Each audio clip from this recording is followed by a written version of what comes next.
आप सबका फिर से स्वागत है कि आप देखेंगे 15 अगस्त तो हम लोग मनाते हैं, लेकिन ठीक उससे पहले जो अपना 14 अगस्त है उसके बारे में हम लोगों को थोड़ा सा जान पहचान कर लेनी चाहिए, उसके बारे में जान लेना चाहिए। देखिए, आप सब लोग मेरी वीडियो को देख तो रहे, लेकिन सबसे पहले जाके आप चैनल को जरूर से जरूर सब्सक्राइब कर दीजिएगा। देखिए, 14 अगस्त के बारे में बात करते हैं। आज़ादी हमको मिल गई, लेकिन कैसे मिली? जैसे सुभाष चंद्र बोस चाहते थे, लाल बहादुर शास्त्री चाहते थे, या और जो अन्य क्रांतिकारी थे वो चाहते थे, वैसी मिली क्या हमको? जैसे सरदार वल्लभ भाई पटेल नहीं मिली थे। हमको आज़ादी मिली, लेकिन हमको टुकड़ों में कर दिया गया, उसके 2 टुकड़े कर दिए गए 14 अगस्त के दिन। एक प्रकार से हम कहेंगे, लेकिन हमको आज़ादी तो मिली, क्योंकि जो आज़ादी मिली वो हमें पूर्ण आज़ादी नहीं मिली। जाते जाते भी अंग्रेज हमको मजहबी आधार पर हमारे देश के 2 टुकड़े कर गए। पहला, दूसरा बना पाकिस्तान, एक बना हिंदुस्तान। देखिए, जो पाकिस्तान बना, आपने देखा कि पाकिस्तान जब 14 अगस्त को बना तो वहां के लोगों ने पाकिस्तान में चले गए, उन्होंने जो हिंदुस्तान में आना चाहते थे उन लोगों के साथ क्या असर किया, कैसे उन लोगों को मार काट के भेजा गया, कैसे यहाँ पे कुछ जो लोग भारत में आना चाहते थे, आपने देखी होंगी वहां पे ट्रेनों से लदी हुई लाशें जो है वो वहां से आ रही थी।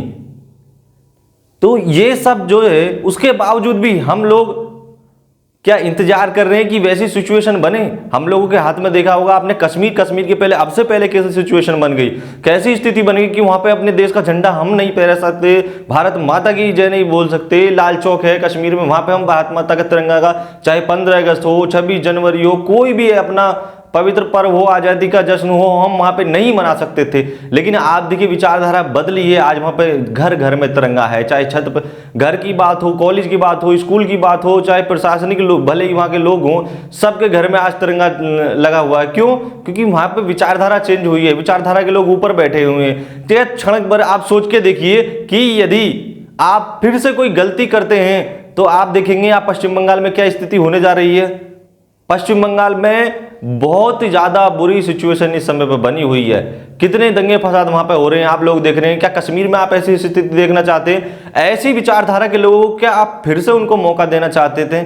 लेकिन आपको ध्यान करना है, ऐसे लोगों को मौका नहीं देना है। देखिए, सरदार वल्लभ भाई पटेल, अगर जो शायद वो गृह मंत्री ना होते, हालांकि वो तो पहले प्रधानमंत्री होते, उसके साथ कैसे षड्यंत्र किया गया वो सब अलग वीडियो की बात है, वो सब विस्तार से चर्चा करेंगे।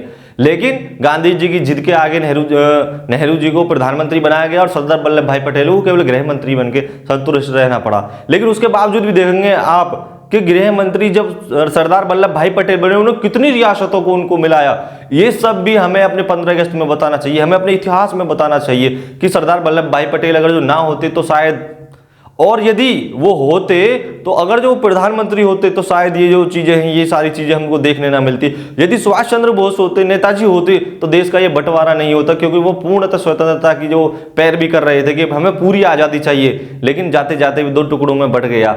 देखिए, जम्मू कश्मीर में आपने देखा होगा कैसे सरदार वल्लभ भाई पटेल ने संघ के जो सरस संघ चालक थे, पूजनीय थे श्री गुरु जी, उनके आह्वान पर, कहने पर, जो वहां के गए, वहां के राजा को जय सिंह को मिले और आह्वान करने पर जय सिंह ने जो कश्मीर में मिला, तब वहां पे जाके कश्मीर को भारत में विलय कराया। हैदराबाद और भी बहुत सारी रियासतें थी जो देश में मिलाई, अपने यहाँ मिलाई। लेकिन उसके बावजूद भी भारत के अंदर जो भारत का विरोध करते हैं, क्या आप ऐसे लोगों को नहीं पहचान पाते क्या? लेकिन देखिए, समाज लोग अब जाग रहे हैं, लोग जाग रहे हैं धीरे धीरे करके कि जो देश के विरोध में बोलता है, चाहे वो कोई भी एक्टर हो, उसकी अगर जो फिल्म भी बनाता है, यदि वो देश के विरोध में उसने कहीं ना कहीं कार्य किया है, तो जनता उसको उसकी औकात दिखाने का कार्य करती है। चाहे वो भविष्य में, वर्तमान में रिलीज हुई कोई सी भी फिल्म हो या भविष्य में आने वाली फिल्म हो, अब जनता कम से कम सोशल मीडिया के माध्यम से कहीं ना कहीं किसी भी प्रकार से, मानिए, विचारधारा तो चेंज हुई है। देखिए, सबसे पहले हमें हमारे राष्ट्र के बारे में सोचना है, देश के बारे में सोचना है, बाकी सारी चीजें बाद में है। हमें ऐसी विचारधारा के लोगों को ऊपर खड़ा करना है जो सरदार वल्लभ भाई पटेल को मानने वाली हो, सुभाष चंद्र बोस को मानने वाली हो, लाला लाजपत राय को मानने वाली हो, लाल बहादुर शास्त्री को मानने वाली हो, सरदार पटेल को मानने वाली हो, मंगल पांडे को मानने वाली हूं, उनका सम्मान करने वाली हूं। हमें ऐसे लोगों को चुनना है और ऐसी विचारधारा को नकारना है जो भगत सिंह, हमारे जो शहीद हो गए, देश के ऊपर बलिदान हो गए, उनको आतंकवादी कहते थे। ऐसे लोगों को हमें, उनको हर तरह की विचारधारा से उनको बाहर फेंकना है, चाहे वो राजनीति में क्यों ना, तो राजनीति में कभी हमें उन्हें ऊपर गद्दी पे नहीं चढ़ने देना, हमेशा उनको वहां से उतार कर फेंकना है। तो जो आप 15 अगस्त में बताते, लेकिन 15 अगस्त से पहले 14 अगस्त का जो दिन है वो एक प्रकार से हम लोगों के लिए काला दिन के रूप में हम इसको कल्पना कर सकते हैं कि हमारे जाते जाते हमारे देश को मजहबी आधार पर मोहम्मद अली जिन्ना की हिट के आगे और नेहरू और लॉर्ड माउंटबेटन, ये 2-3 लोग, इनकी जिद के आगे वो अपना देश को जो है 2 टुकड़ों में बांटा गया।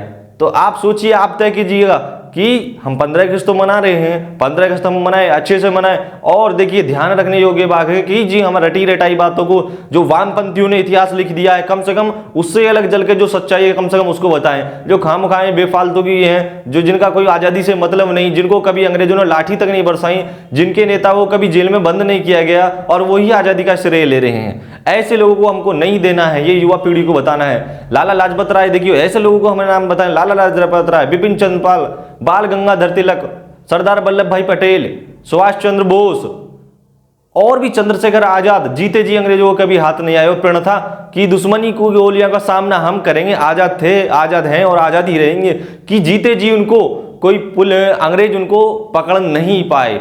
ऐसे महापुरुषों का हमें, रानी लक्ष्मीबाई, झांसी की रानी, लाल बहादुर शास्त्री, मंगल पांडे और अनेक क्रांतिकारी हुए, तात्या टोपे, ऐसे लोगों को हमने इतिहास पढ़ाना है। हमें कोई झूठा इतिहास, हमें कोई पुराने क्रांति उनको लिखा हुआ, मुगलों का लिखा हुआ या मुगलों की सोच जैसा लिखा हुआ या वामपंथी इतिहासकारों का झूठा इतिहास हम अपने बच्चों को नहीं पढ़ाना है। कम से कम इतना आपको गौर करना है। आप मनाइए 15 अगस्त, मनाइए अच्छे से। कुछ और भी इंस्ट्रक्शन है कि हम 15 अगस्त तो मनाते हैं, ये चीजें, सारी चीजें बताएं। उसके बाद में हमको क्या करना है वो मैं, वीडियो थोड़ा लंबा हो जाएगा, दूसरी वीडियो में मैं आपको बताऊंगा। इस वीडियो को देखने के लिए आपका बहुत बहुत धन्यवाद और चैनल को सब्सक्राइब करना बिल्कुल ना भूलें। भारत माता की जय, वंदे मातरम। और जो फेसबुक का पेज है उसका लिंक भी नीचे दिया हुआ है, फेसबुक पेज पर भी आ जाइए। धन्यवाद।